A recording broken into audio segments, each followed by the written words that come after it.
हिंदू धर्मात प्रत्येक पूजेची सुरुवात नारळ फोडून केली जाते. पण नारळच का? इतर दुसरं फळ का नाही? कारण नारळ हे फक्त फळ नाही, तर ते बलिदानाचं प्रतीक मानलं जातं. पुराणांनुसार प्राचीन काळात काही तांत्रिक अनुष्ठानापूर्वी देवांना प्रसन्न करण्यासाठी नरबळी देत असत. परंतु नंतर आदी शंकराचार्यांनी किंवा काही मान्यतांनुसार ऋषी विश्वामित्रांनी ही अमानुष परंपरा थांबवण्याचा प्रयत्न केला आणि त्याऐवजी एक सात्विक पर्याय शोधून काढला, तो म्हणजे नारळ.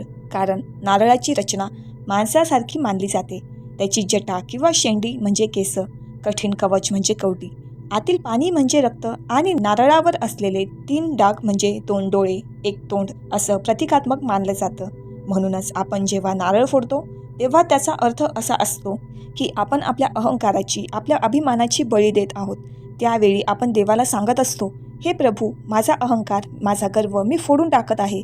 माझा निर्मळ आत्मा, हे पांढरं शुभ्र मन आणि पवित्र पाणी मी तुम्हाला समर्पित करतो.